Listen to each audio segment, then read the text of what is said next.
හරි ළමයි අද කතා කරන්නේ බයෝ පාර්ට් ටික පළවෙනි ප්‍රශ්න පත්‍රයේ.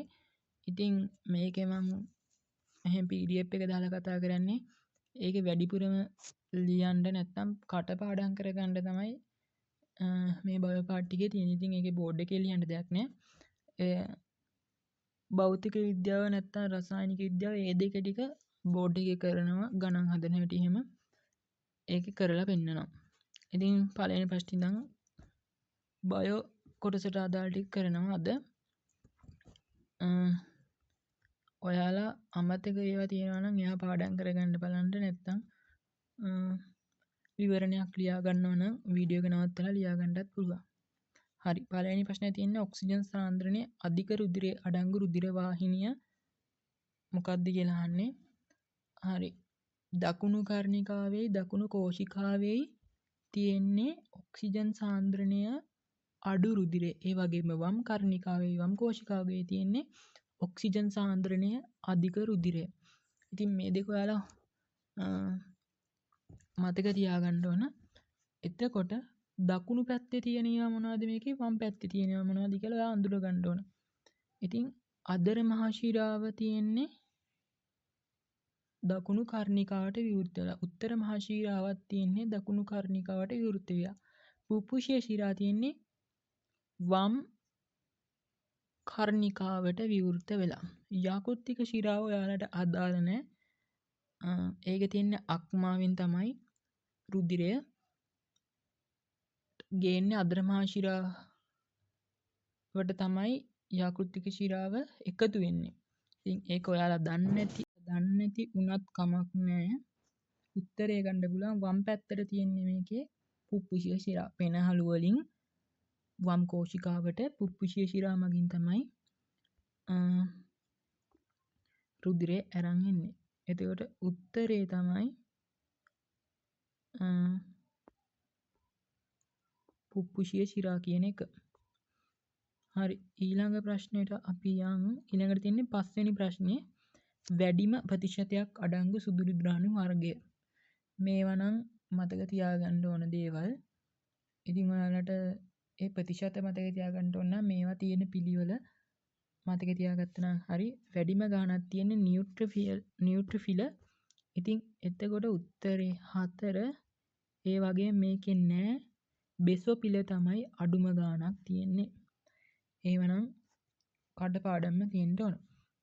ඉතින් කාබන් ඔක්සිජන් නයිට්‍රජන් හයිඩ්‍රජන් මූලද්‍රව්‍ය ඇතින් මානව දේහ ස්කන්ධයේ 90 අඩුම ප්‍රතිශතයක් තියෙන මූලද්‍රව්‍ය තමයි අහන්නේ.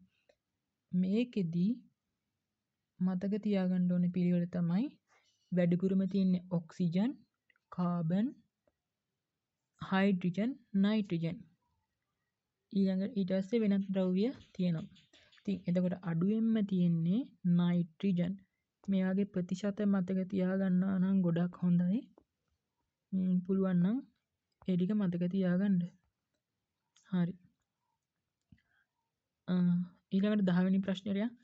ඒකේ තියෙන්නේ ප්‍රෝටීන සම්බන්ධයෙන් සත්‍ය ප්‍රකාශය.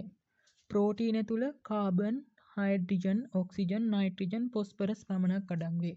වැරදි මේක ෆොස්ෆරස් නෑ. ඉතුරු හතරම තියෙනවා. ඒ වගේම සමහර විට සල්ප තියෙන්න පුළුවන්. එතකොට ප්‍රෝටීන බහු අවයවිකයක් නොවේ වැරදි. සියලුම එන්සයිම ප්‍රෝටීන තමයි. සියලුම හෝමෝන ප්‍රෝටීන නෙමෙයි. ලිපිඩමය ප්‍රෝටීනක් තියෙන්න පුළුවන්. හරි. ඒකට උත්තරේ වැරදුනා.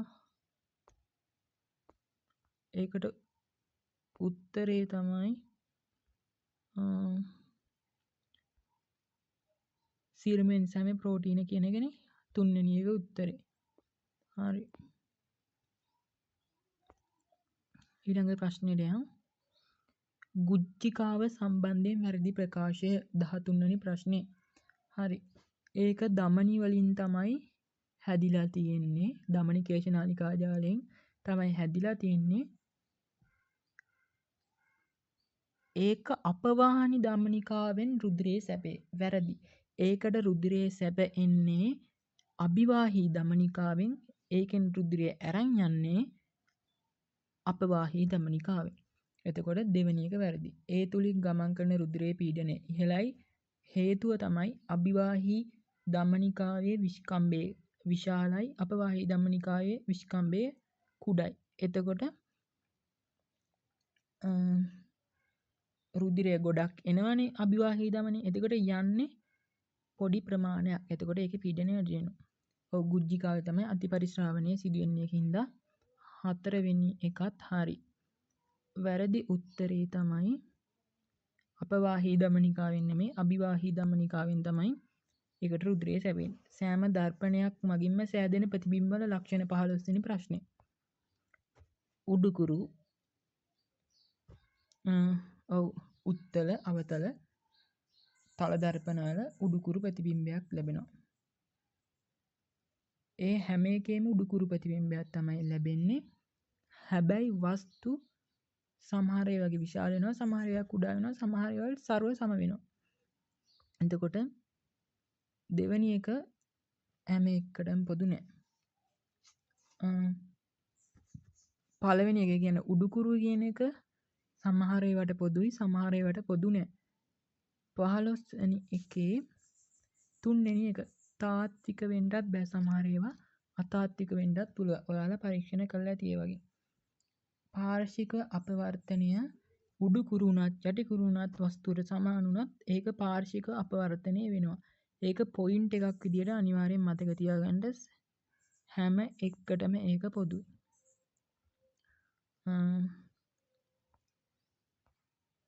දානවෙනි ප්‍රශ්නේ පුෂ්පයක ඩිම්බ සංසේචනයෙන් පසුව ඩිම්බ කෝෂය පත්වන්නේ. හරි. ඩිම්බ කෝෂය පත්වෙන්නේ ඵලයේ බවට, ඩිම්බ පත්වෙන්නේ බීජ බවට. එතකොට ඩිම්බාවරණය පත්වෙන්නේ පලාවරණය බවට. නෑ ඩිම්බකෝෂ බිත්තිය තමයි පලාවරණය බවට පත්වෙන්නේ. ඩිම්බාවරණය තමයි බීජාවරණය බවට පත්වෙන්නේ. එතකොට මේකේ අහන්නේ ඩිම්බකෝෂය පත්වන්නේ ඵලය බවට. උත්තරේ අංක 1. ඒ ටික හොඳට මතක තියාගෙන ඉන්න ඕන. හරි. 22 වෙනි ප්‍රශ්නේ පහත දක්වා ඇති ලක්ෂණ අතුරින් ආවේශ සහ මැමේලියා යන වර්ග දෙකටම පොදු ලක්ෂණය. හෘදය කුටීර 4ක් ඔව් ආවේශ මැමේලියා දෙකටම ඒක පොදුයි. ඒ වගේම අචලතාපී මේ දෙන්නම ඉතුරු අයනේ චලතාපී පුෂ්ඨවංශීන්ගේ මේ දෙන්න අචලතාපී. පරිණත රතුරුදිරි සායලින් යෂ්ටි නොදරන්නේ ආවේශ දරන්නේ මැමේලියා. උත්තරේ එතකොට 3.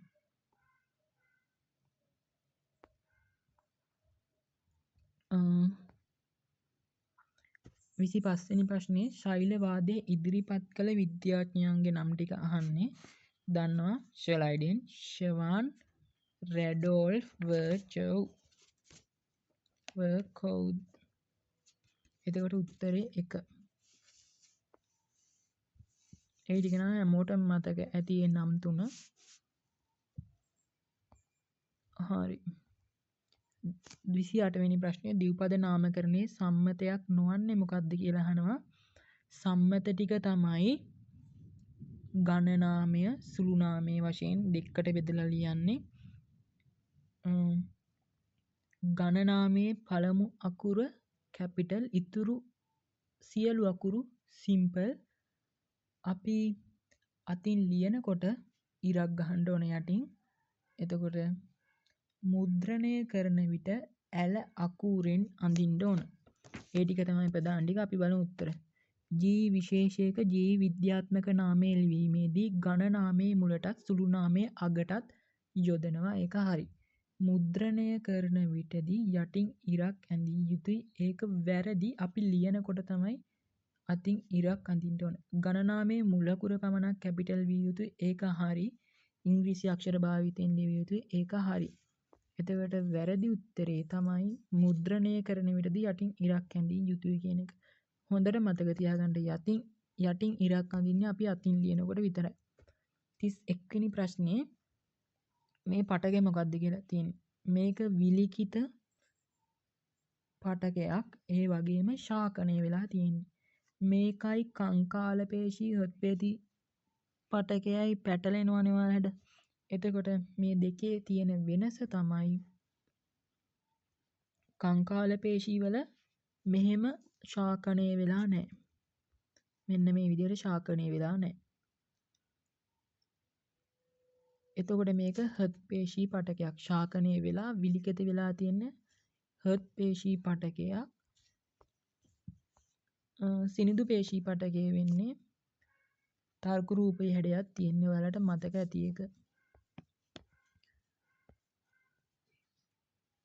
හරි 34 වෙනි ප්‍රශ්නේ. මේකේ අහලා තියෙන්නේ ජීවීන්ගේ ශ්වසනය ගැන ප්‍රශ්නයක්. එතකොට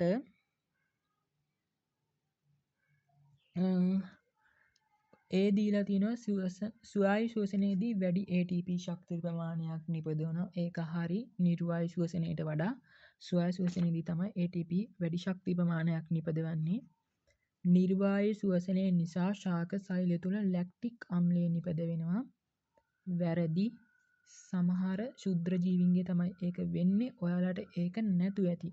හැබැයි ඇතම් බැක්ටීරියා නිර්වායු ශ්වසනය සිදු කරයි කියන එක ඔයාලා දන්නවා ඇති. එතකොට AC තමයි උත්තරේ. B වැරදි. AC හරි.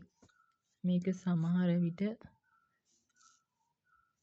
ඔයාලට අමාරු වෙන්න ඇති. හේතුව මේ වගේ මේ නිර්වායු ශ්වසනය ගැන ලැක්ටික් අම්ල ගැන ආශ්‍රිතව ඔයාලට උගන්වන්නේ නැති හින්දා මේක සිලබස් එකට නැති එකක් වෙන්නත් පුළුවන්. හරි. 36 වෙනි ප්‍රශ්නේ එක්තරා ජෛව අණුවක ලක්ෂණ දීලා තියෙනවා. ඒ ජෛව අණු වර්ගය තමයි ඔයාලගෙන් අහන්නේ. CHO CH හා O වලින් පමණක් සමන්විතයි. මේවා තියෙන්නේ CHO තියෙන්නේ කාබෝහයිඩ්‍රේට් වලටයි ලිපිඩ වලයි විතරයි. හයිඩ්‍රජන් හා ඔක්සිජන් අතර අනුපාතය 2:1. ඒක ලිපිඩ වල අපි දන්නේ නැහැ කියලා හිතමුකෝ. කාබෝහයිඩ්‍රේට් වලට නම් ඒක හරි. 3 වෙනි එක ශාක සෛල බිත්ති තැනීමට දායක වෙන්නේ සෙලියුලෝස්. ඒ හින්දා උත්තරේ අනිවාර්යෙන් කාබෝහයිඩ්‍රේට් වෙන්න ඕන. හරි.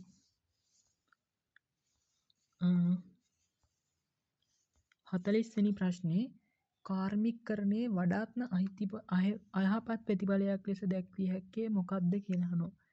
ඒ කියන්නේ මේකේ මේ හතරම කාර්මිකකරණයේ වඩාත් මේ හතරම කාර්මිකකරණයේ අයහපත් ප්‍රතිඵල තමයි. හැබැයි මේකේ වැඩිපුරම අයහපත් ප්‍රතිඵලය මොකක්ද කියලා අහන්නේ. ජල චක්‍රයට බාධා ඇතිවීම, පසේ pH අගය ඉහළ යාම, පාෂාණ ජීර්ණය වේගවත් වීම, ගෝලීය උණුසුම ඉහළ යාම. මේක ටිකක් කල්පනා කරලා ගත්තොත් ගෝලීය උණුසුම ඉහළ යාම කියලා ගන්න පුළුවන්. මොකද ඒකෙන් අහිතකර ප්‍රතිඵල ගොඩක් මිනිසුන්ට වෙනවා.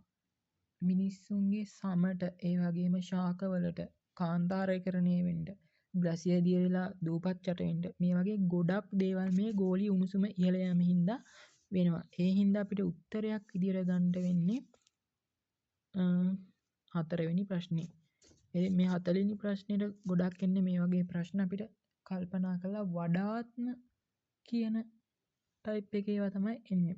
ඉතින් මම දැන් බයෝ කොටසට අදාළ ටික සාකච්ඡා කරා. ඉතුරු ටික බෝඩ් එකේ කරලා දාන්නම්. එහෙම කරන්න ඕනේ ඒවට.